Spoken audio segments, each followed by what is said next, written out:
And thanks for all of our attendees for joining. We're excited to have a chat with you today, and I'm excited to introduce the team from Transparent Energy. This is a very timely conversation. So just by way of quick intro, I don't want to take too much time because this is really about Patrick and Brendan and their presentation. But for those who aren't familiar with Saks, let me just give you a little bit of a high level. I know we have a mixed bag of attendees today. There's some clients, there's some of our COIs from the industry, and some people who've never maybe even heard of us before. So the very quick backstory and high level overview is that Saks is a now 70 years old officially this year. I know I look a lot younger than that.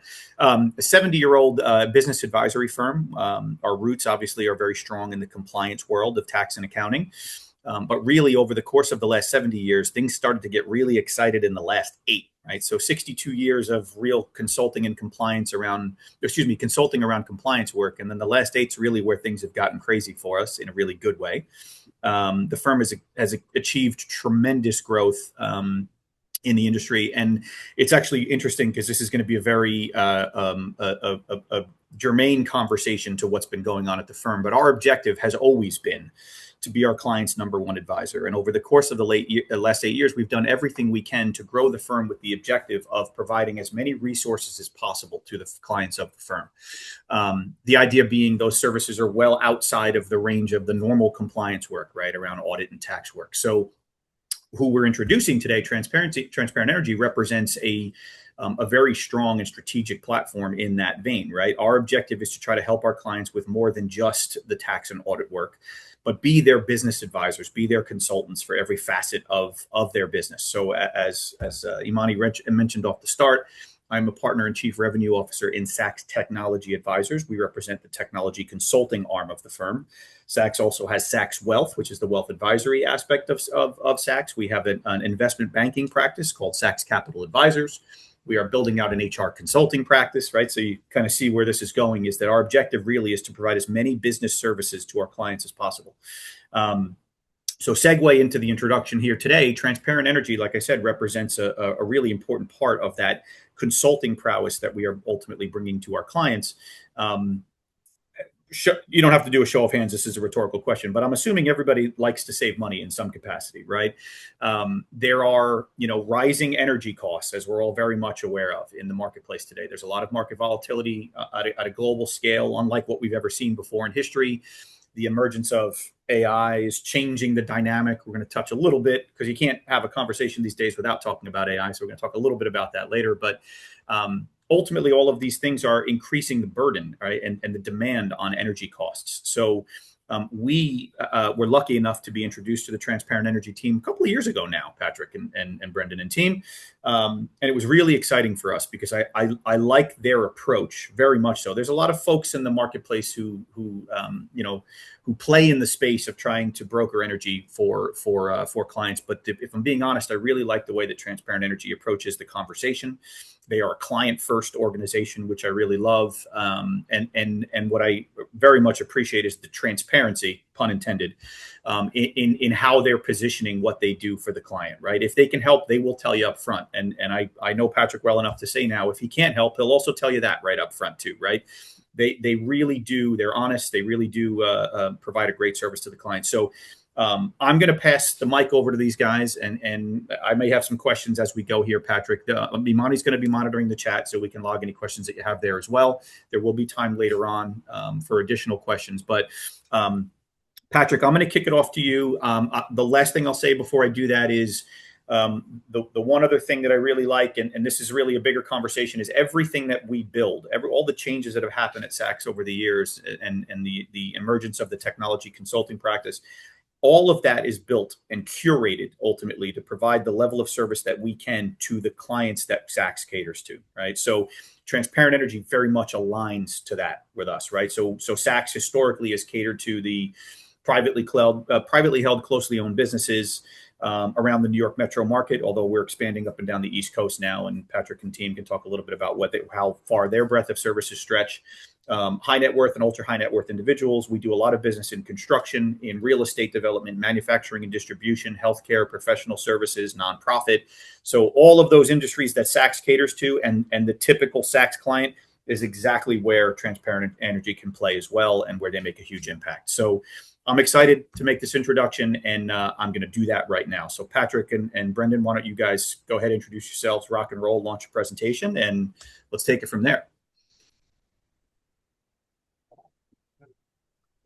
Screen's up. All right. Thank you so much, Leon. Appreciate Sure. the introduction and the kind words. Um, so I will just introduce myself, tell you a little bit about myself here. My name is Patrick McCutcheon. I'm the Director of Key Accounts at Transparent Energy. I've been in the energy space for the last 16 years and primarily focusing on running live reverse energy auctions for our commercial industrial customers that are located in deregulated markets. So for those on the webinar, um, natural gas is deregulated in almost every state in the lower 48 except for two or three. So if you have businesses in states outside of New Jersey, you can procure natural gas through a third-party supplier, and there are 22 markets for electricity in the deregulated markets. And as Leon said, we do align because we work in just about every vertical possible. So I'll just turn it over to Brendan for a quick introduction, and then he's going to be running the slides, and I'll take the first few slides and then pass it back off to Brendan. By the way, Patrick, I love that shirt in that profile pic there, man. That's beautiful. Thank you, I love sir. it. That looks like you're ready to play golf. Patrick's a heck of a golfer too, by the way, guys. So I'm not, just putting it out there. Thank you, Leon. Thank you, Leon, Patrick. So Brendan Boyle, I am the Director of Market Intelligence at Transparent Energy. So I've been in the energy space for 20 years. I work closely with Patrick and the rest of our team here, interfacing with the supply community. And I also put together most of the energy market reports that go out to our client base. So we'll be discussing energy markets, the wholesale and retail level in just a high level as we move forward here. Okay, so a little bit about Transparent Energy. Founded in 2009. We're located here in Fairfield, New Jersey. We have over 3,500 customers that we currently work with or have served over these past 17 years. We've helped procure over 33 terawatt hours of power. That is a lot of electricity over the years. We work with over 90 plus vetted suppliers. We make sure that we vet all our suppliers so they have the wherewithal to serve our clients, the financial wherewithal, the ability to provide them with the energy that they're procuring. We've also helped our clients procure over 300 million plus decatherms of gas. And for those customers that we have who are interested in, sustainability or green energy, we've helped procure over 8.5 million renewable energy certificates. Over our platform, we've had over $5.35 billion in spend on our online platform, and we've helped drive over $375 million in savings to our clients. So, expertise, process, and technology. Transparent Energy integrates process, expertise, and technology to take the complexity out of power, natural gas, and off-site sustainability procurement. And below here is a quote from one of our founders, Dustin Scarpa. Our mission at Transparent Energy is to help decision makers source the most cost-effective, standard, and renewable solutions to mitigate budget risk across portfolios and provide operational savings for our customers. So a little bit about our customers. Over 350 billion square feet of real estate managed. As I said earlier, over 3.5 thousand unique customers and over 350,000 current utility accounts. And as you can see by the slide there, we're serving customers across the majority of the United States. And again, just to align with what Leon said earlier, we work in just about every vertical. I don't think there's a vertical that I have not worked in or a customer that I have served. So we're very well versed in, with what the prospects and the customers are looking for and how we can help them put together a procurement strategy, a risk management strategy, and depending on how sophisticated or how unsophisticated they are, we can provide them with a solution that I think will help them not only manage their risk, but drive savings when we can. So I'm going to let Brendan take the next couple slides here. So Brendan, take it away.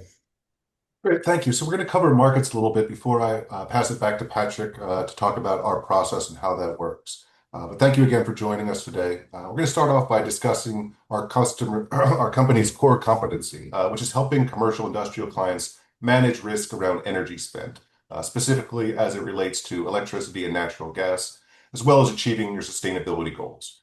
So decision makers in this space should be asking themselves, how important is budget certainty? How much risk am I willing to accept? And do I have the ability and willingness to change operations to minimize energy costs and to optimize my building's physical assets? So as Patrick will discuss in greater detail later, timing is one piece of this puzzle. But from an energy markets perspective, it's crucial. Natural gas and electricity are the most volatile traded commodities in terms of price, because they're extremely weather sensitive and storage and infrastructure constraints limit supply flexibility. So for example, in 2025, natural gas prices averaged $3.43 per MMBTU. When Winter Storm Fern hit in January, prices rose to over $7.50, so more than doubled in just a few weeks. We had one large user reach out to us because their electricity rate doubled from 10 cents over the last year to 20 cents per kilowatt hour, causing just a budget catastrophe at the very beginning of the year. So we're involved in these markets every day. We're looking at the forward curves to help avoid those pitfalls and secure a comfortable energy budget well in advance of when the energy is actually consumed. So now we'll cover the fact that energy markets are dynamic. A lot has changed since the start of the decade. The shale natural gas revolution led to tremendous technological advances in natural gas production. And over that period, electric growth year over year was relatively stable, maybe 1% per year we saw in terms of growth. But we're expecting a surge in demand of electricity over the balance of this decade. It's really creating a perfect storm for the US power grid, forcing utilities and carriers to deploy various new and old technologies just to try to keep pace. So demand is being driven by new investment in power-hungry industrial facilities. Again, especially data centers, as Leon mentioned, supporting artificial intelligence.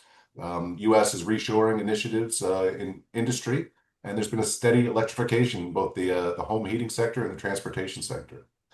Renewable sources like solar and wind and revived nuclear generation should play a bigger role in meeting these energy needs. But for the foreseeable future, natural gas is expected to remain really the crucial part of the U.S. energy mix. So markets are more volatile than ever, and the general tightening of this supply-demand balance is expected to push prices upward for the remainder of the 2020s and if not longer. Brendan, can I ask a quick question before we get to Sure. you can stay on that slide, but so the bottom is important. The trend is clear, so there is less margin for error than it had 5 years ago. I mean, you obviously don't have a crystal ball, but the increase in data center, all these things are very concerning, right, to a business owner. What are things that, in addition to having a conversation with you, that we should be thinking about? What are some pitfalls we should be aware of, or major focus points we should think of? Yeah, well, so now is still a good time to be looking into the future. Again, we know from one perspective, electric demand is growing. We also know the United States is exporting more gas in terms of liquefied LNG. So while we've been fairly insulated from this conflict in Iran, global prices have skyrocketed, and there's enormous demand for U.S. Natural gas that can be frozen to minus 260 degrees, which really just kind of decreases the size of the gas and shipped to foreign markets in Asia and Europe, where prices are 5-6 times what they are here.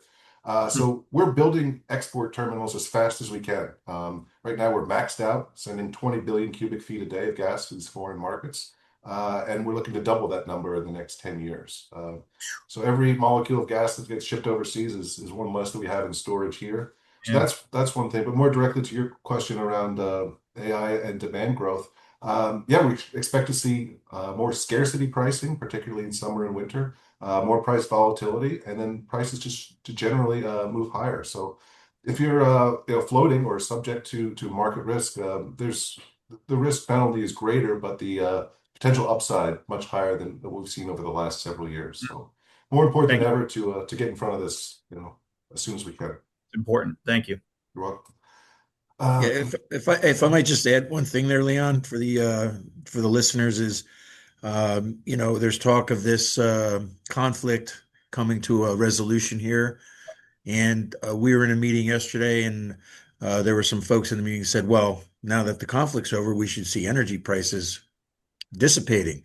It's And not how it works, is it, Patrick? I got to just say to the folks on the call that if you're thinking that, it's wishful thinking. Yeah, Like Brendan said, we've been fairly insulated on the yeah, electricity and natural gas side. Now, gasoline prices are probably going to fall for sure, but we're not going to see any kind of relief on the electricity side. So, as Brendan said, now still a good time to look in the future, mitigate the risk, yeah. take some of that risk off the table, and we're going to just have to, we're just going to have to be eating these increases for at least to the end of the decade. So I just wanted to add that in there as well. No, exactly. And even gasoline, to your point, Patrick, what we've seen historically is prices when conflicts like this happen, that will jump like a leopard and fall like a feather. So it's going to be Yeah. months before we're back to where we were even. But hopefully that all gets resolved. But here are some weather maps showing an outlook for national temperatures this summer as compared to historical norms. Broad consensus is hotter or warmer than normal across most of the country. The National Oceanic and Atmospheric Administration, their centers has 36 states leaning towards above normal temperatures this summer. Only Wisconsin and Michigan are lacking at least some portion flagged for extra heat. NOAA expects summer to be impacted by a burgeoning El Nino, which could be very strong through much of the second half of 2026. So above normal temperatures across nearly all major load centers, particularly the Northeast, PJM territory, and Texas, also California. And that just means that the risk for price spikes are real, especially during peak hours, summer between 2 and 7 p.m.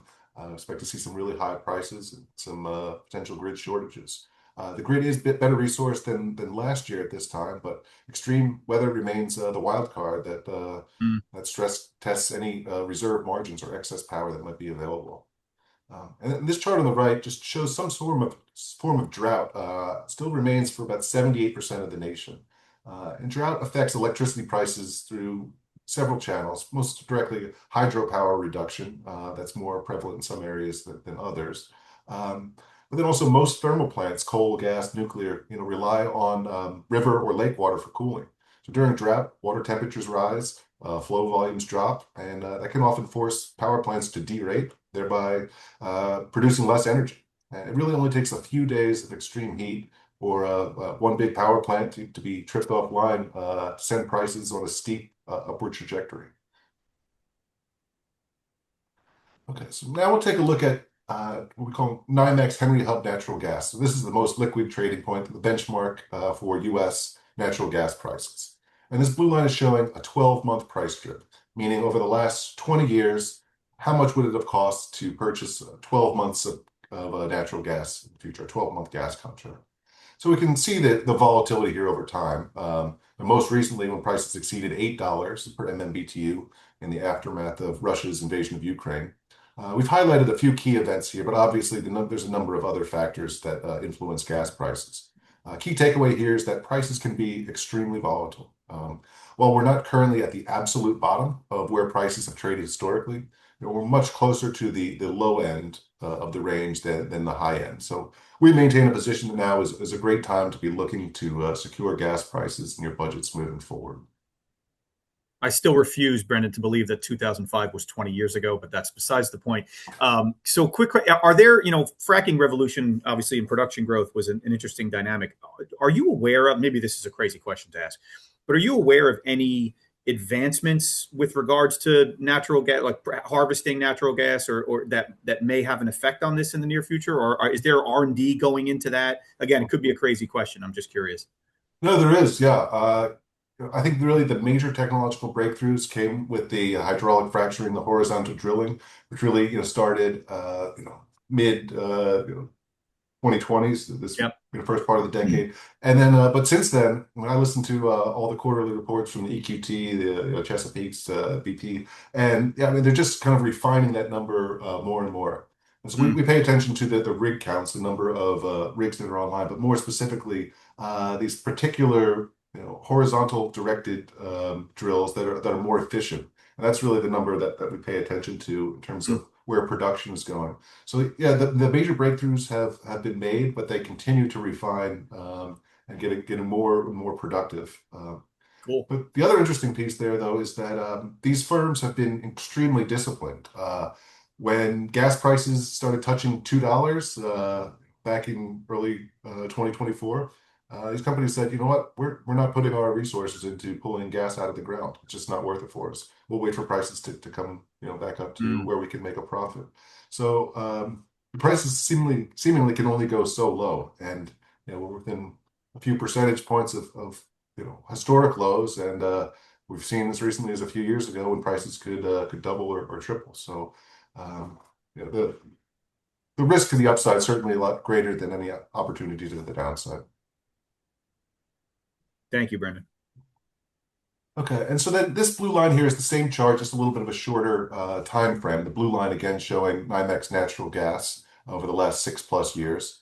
And the orange line here represents electricity prices in the PJM region. Again, that covers the Mid-Atlantic and Midwestern states. But you'll find this general correlation uniform across all deregulated markets. So the power price is represented in orange on this right axis. The reason that they're so strongly correlated is because natural gas is the primary fuel used, the marginal fuel to generate electricity across most markets in the country.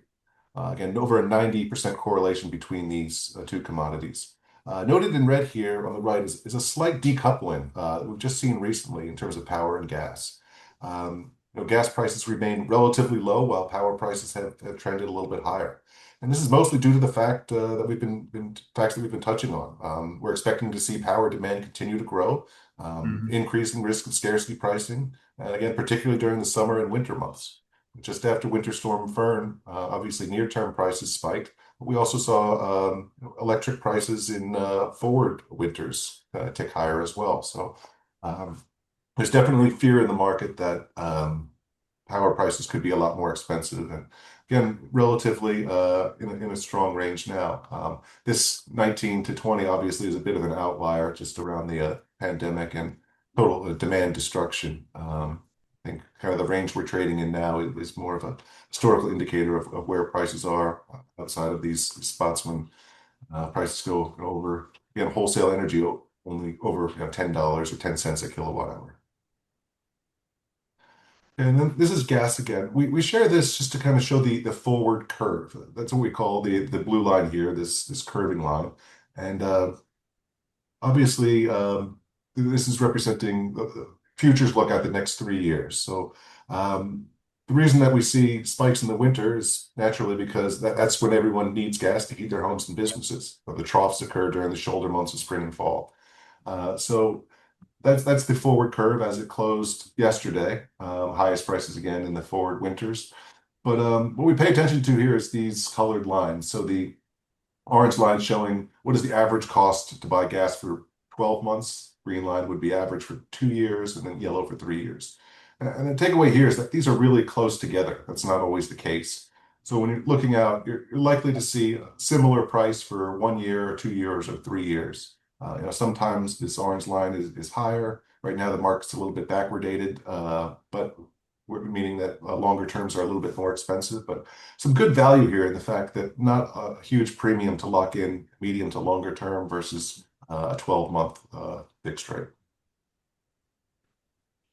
And then just to kind of recap quickly before I pass back to Patrick, some bullish and bearish factors. Obviously, we touched on demand growth, the fact that we're exporting more LNG than ever, and that number will continue to move higher, and just tightening fundamentals and producer discipline in the $2 to $3 range. We don't think prices have the opportunity to go much lower than where they are today. In terms of bearishness, we are seeing an uptick in production. It's going to take a monumental effort and perhaps, as Leon alluded to, some technological breakthroughs for these producers to keep up with the increase in demand and the increase in exports. But they're working towards that. We do expect to see record-setting production next year. In terms of current storage, right now we're in pretty good shape in terms of the amount of gas in storage and weather. It looks as though July and August may not be quite as hot as they have been in previous years. Again, the hottest years on record, I think 8 of the 10 hottest have been in the last 10 years. And then we always pay attention to geopolitics.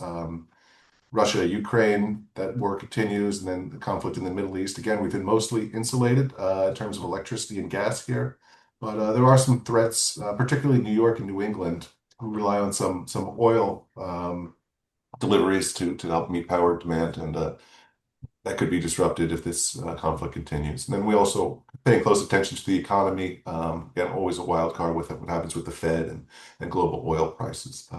So that's it from a market perspective. Again, we can tackle questions towards the end, but I would like to pass it back to Patrick to cover our process and technology. Brendan, thank you. That's really helpful. Thanks very much. Thank you, Brendan. So, Transparent Energy's process and technology. So we combine technology, process, and expertise. So we are of the thought process that, you can go to the next slide if you could, please. Sure. So, we are of the thought process that there are flaws in the traditional RFP process. And I'll go out on a limb here and make the assumption that many folks on the call here have either been solicited, have done their own energy procurement already, have maybe worked with a broker. And we certainly believe that traditional RFP process is flawed. There's way more paperwork. It takes a lot of time. A lot of time is asked of you to gather information, and it's highly subjective. So, I want to talk a little bit about our competitive advantage. Our procurement process can produce a 7 to 8% better results than you are currently receiving from doing an in-house brokerage, a broker-led brokerage, or a paper-based RFP process. So we drive at least 2% by helping our customers time the market. We provide expert consulting to time the market advantageously for our customers. So we're always getting in front of our customers with very important data to help them make pragmatic decisions about when to go to market. Secondly, we have a larger supplier network. That'll help drive another 2%, 4% of the 8%. So we can get bids from 8 to 12 suppliers for electricity. An example I would give you is yesterday we ran a reverse auction for a prospect here in northern New Jersey, and we had a 31-minute auction, and we had 464 bids. You just are never going to get that from a traditional paper-based process. So again, 8 to 12 suppliers for electricity, 7 to 10 for natural gas, depending on where you're located. We eliminate risk premiums. What does that mean? How do you eliminate a risk premium? We go out to our customers and we gather all their information and discuss with them how they would like to put together a procurement process for their business. Once we have all that data and we send it out to our supply community, our supply community expects us to get a contract back on the day that we run our events. And by doing that, the suppliers will strip out any additional risk premium that they would put into the pricing, knowing that they're going to get a contract back on the day that we run the event. With a traditional process, you might get a contract pushed across your table, and you might tell your broker that, hey, I need a week or I need 2 weeks. Well, that supplier is going to put additional risk premium into that pricing because it's a commodity. It trades every day. It starts in the morning at a certain time, and by 3:30 in the afternoon, that trading day is over. Those prices are no longer good. But if they know it's going to come back to them in 3 or 5 days later, they might put 10, 15, 20% risk into their pricing, knowing that that's going to happen. And then finally, just our live reverse auction process will help drive an additional 2+%.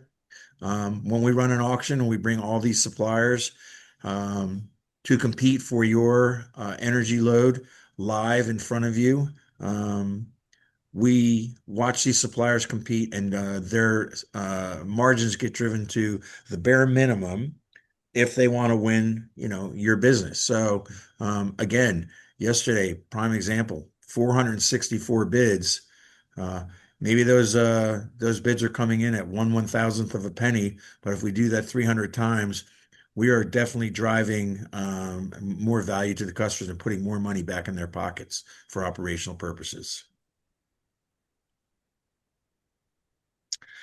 So uh, you're looking at a screen, and this is what our live auction would look like on your desktop or laptop if we were running an auction for you for your company.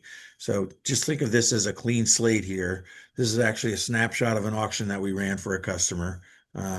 But you can see that you know, um, we're not just sliding a piece of paper across the desk. You are actually watching these suppliers bid for your business live and in front of you. So you just can't get that in a traditional process. Our auctions are transparent, holistic, and audible. We have a transparent, holistic, and audible transactional platform that ensures that our customers secure the most competitive pricing available at the time. Customization. We can test multiple term lengths, different product types. We find sweet spots in the market, and we would run each one of these events simultaneously, one after the other, and then let you make the final decision. Hyper competition in our auction squeezes supplier margins to the bare minimum, which helps put those operational costs back into your pocket. And then our auction process is completely risk-free. And what does that mean? If you're not satisfied with the outcome, you are not obligated to transact. We run all of our auctions for our customers on our dime. We put all the talent and all of the finances behind this, and we're going to run this auction on your behalf. I will say if we do get to the point with the customer, we do run an auction, we are usually closing 98 out of 100 of these auctions because the customer has been fully informed of where the market will be when we run an auction for them. And we're going to make sure that, that we ask you if we can meet or exceed the expectations set before we run the auction, that you will execute a contract on the day of. So, the next slide, please. Patrick, real quick, you may talk about this later, but before we move forward, what is the preparation, right? So I'm a client, right, and I have a conversation with you guys, and you say you want to take us to auction. What's involved for me as a client? What is the preparation I have to facilitate in order to get to auction? Right. So the first thing we're going to do is we're just obviously going to meet and talk about what your needs are, what maybe you've done in the past. If you're already, I mean, so, we're here in northern New Jersey. We're in New Jersey. We're in a pretty mature, deregulated market. So there might be a contract in place. So the first thing we're going to do is, um, obviously talk to you, see if there's a fit. If there's a fit, we're going to ask for copies of your, of your utility invoices or any supplier invoices, and ask you for a copy of your current contract so that we know when that contract is, that contract end date is coming. And basically, once we have that, we're gonna take that information and present it to Brendan and his team. Mhm. And they're going to go ahead, and the first thing we're going to do is go out and get an indicative round of pricing. And then we're going to come back to the customer, set up a meeting, and we're going to do what's called a pre-auction call. And we're going to review all of the information that you have provided, make sure that we have all our T's crossed, all our I's dotted. And then we're going to talk about, what type of product you're in and what type of product you may want us to run in your auction. And then lastly, we're going to set the expectations. We have a good idea of where the market would fall on an auction date. So we're going to let the customer know, hey, they might be coming out of a 7-cent contract, but the market's now 9 cents. Yep. Okay, you're going to be looking at an increase, but we're going to still drive value by the competition and the margin compression. But, if we can meet or exceed that expectation, will you sign the contract on auction day? I got to tell you, I've been doing this a long time. 99 out of 100 times, like, yeah, if you can do that, I'll do this. And so that's the preparation for you. Some bills, contract, and then we'll come back to you with an indicative round. We'll have a quick meeting on, I would say, amount of time that would take for you to spend would maybe be an hour of time to go gather some contracts and paperwork and then get it over to us. And then let's have a pre-auction call. And then we schedule the auction and they run 15 minutes, right? But again, if there's bids that come in the last 2 minutes, like what happened yesterday, the auction went 31 minutes. Anybody we run an auction for, they want it to go 30 to 40 minutes because they want more bids, right? So, Sure. So I would say that we average our average auction probably runs about 24 to 26 minutes, and we average about 130 bids from about anywhere from 8 to 12 suppliers. Cool. Helpful. Thank you, Patrick. Okay. Our auctions drive down suppliers' margins. So what does that mean? So for those customers out there that have been using the same supplier for years, you are doing what's called sole sourcing, and you're using the same vendor contract over contract. Historically, that particular um, type of purchasing, you're going to pay a much higher fee because you don't really have anything to gauge it against. Um, Traditional RFP and consultants, we're only getting 3 or 4 or maybe 5 bids. Yeah, they're gonna, and there probably is some additional margin in there because of that. And then our auction platform, we're just going to drive down those supplier margins because, as I said, if you want to win, you got to keep bidding. And so that's what we see. And by driving those supplier margins down, we're able to, get the lowest price on any given day in the market. And I would say the same thing would be true for the natural gas market as well. So just want to talk a little bit about sustainability solutions for any of those customers out there that are, thinking of doing or have any sustainability procedures in place at their companies. The most common thing that these customers will do is they will want to purchase renewable energy certificates. Um, it's a source of green energy, if you will. Um, you can have a rec, and then you can have a report from that, whoever you buy those recs from, that says that you are purchasing green energy. There are some markets in the United States that have community solar. Um, Community solar is a program where there could be a project that's in a state like New York or Ohio or Illinois, where you have a major uh, tenant on that solar project, and then they want to share that with other customers in that marketplace, but they're not going to have any type of infrastructure on their property, but they get to share in that solar, and they'll get a discount on their entire bill, their entire energy bill. The next ones are renewable asset-backed retail contracts.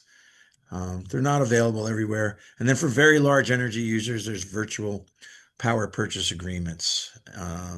But if anyone on the call has any questions about any of these, we'd be happy to answer them either offline or in the question and answer section. So to summarize, what you and your business will get with our technology-driven process. All qualified suppliers compete for your business. Our proactive management of your contracts, more competition, prompt contracting, and live auction process will yield 7 to 8% or better results. Completely risk-free. If you're not happy, there's no obligation to contract. We do the work, you maintain all control of the decision making, and our proven auction process squeezes supplier margins to the bare minimum. If we are to work together, we do ask for a short, brief period of exclusivity to protect our interests. What that does is it allows us to go to market for you unobstructed by any other suppliers or brokers at the time. So, next steps and questions. So if there's anyone that's interested on the call to work with Transparent Energy, it's a simple process. What we would do is the first thing we would do is we would have a call with you. If you're interested, we would ask you to sign a letter of authorization, which would allow us to go to your utility and pull your historical usage. We do have an agreement between Transparent Energy and our customers called the exchange agreement. Obviously, we would need your legal entity name or a DUNS number.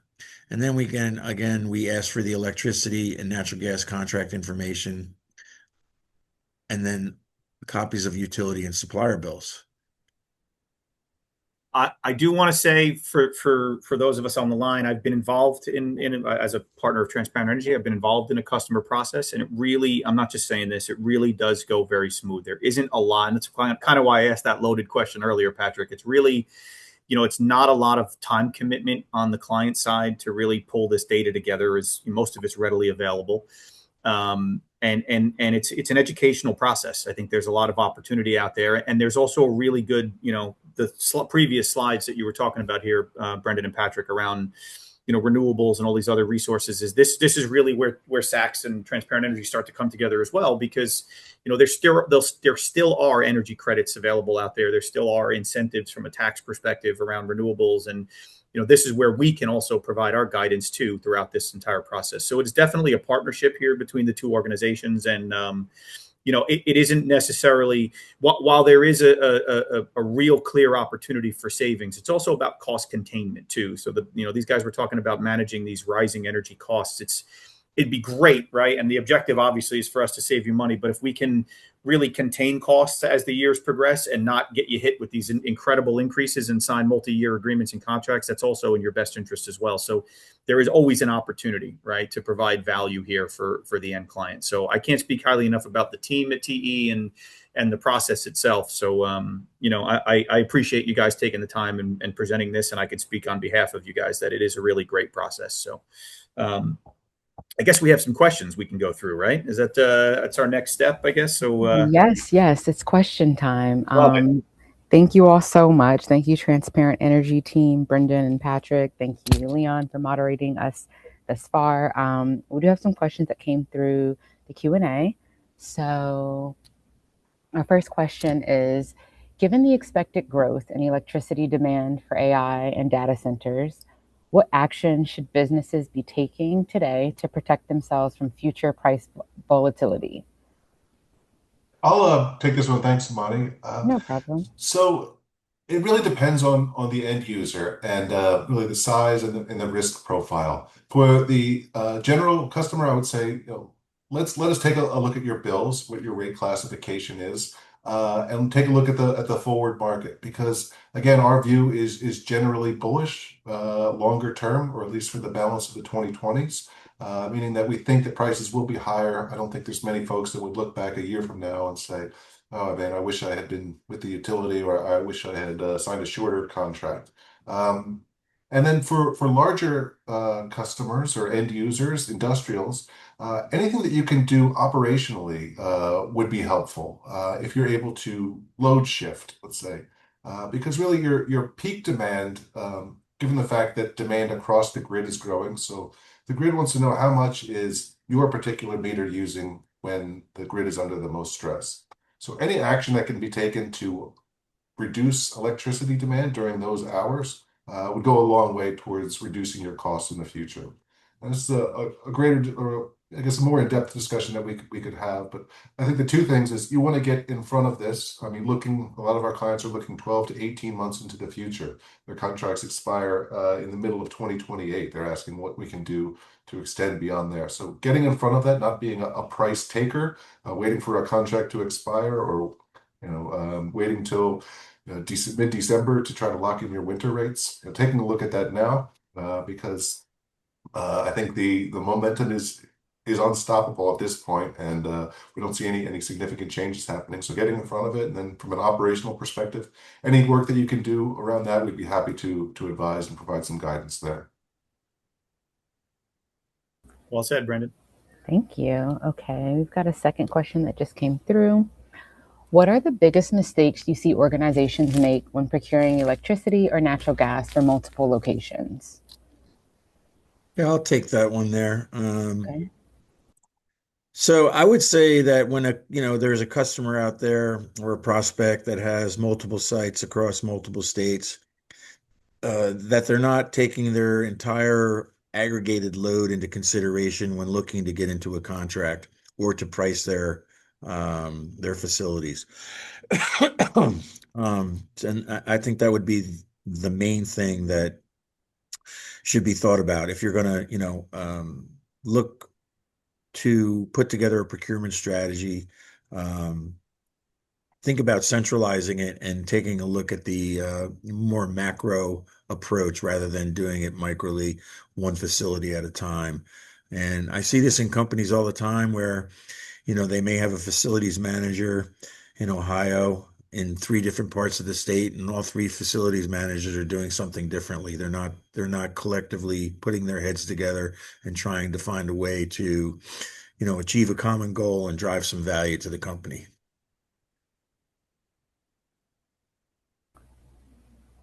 All right, thank you for that, Patrick. And it looks like we do have just one more question. Again, feel free to ask your questions, but we do have one more. If a business is evaluating its energy strategy for the first time, what data or information should it gather before engaging in a procurement process? Right. Again, I'll just take this question again, Amani, and I'll just go back to one of our final slides there, right? So, first thing you need to do is gather all of your utility bills. If you're still with the utility, the first thing that I would ask you for is the last 12 months of your utility bills, so that we could put an analysis together for you and see what your cost has been over the past 12 months. And we'll use that as a delta to see if uh, that cost that you paid with the utility um, will compare to where the third-party supply community would be, to see if it would make sense for you to get in a third-party contract. As Leon said, we'll tell you if it makes sense, and we'll also tell you if it doesn't make sense. Also, if you are in a contract, then just we would again ask for that contract, ask that you share that, sign a letter of authorization, and let us go out there and pull your data and see how you're using your energy, make sure you're on the right rate class, things of that nature. So I would say that would be the most important things. I don't know if Brendan, you have anything you'd like to add to that? Yeah, that's really the jumping off point. But then, we recognize that every client is different. So once we have that basic information, Patrick and I and our team will formulate some options for you, so that when you are ready to make a decision, you'll know it's an informed one, and you can feel confident and really act quickly when market opportunities do present themselves. Well, thank you all so much. Those are all the questions that we've gotten so far. If you guys have any questions that come up post the webinar, feel free to, reach out to the SACS team, or we can put you in contact with the Transparent Energy team. I just want to once again thank our moderator, Leon, Brendan, and Patrick from Transparent Energy. And to all of our guests that joined us, thank you again.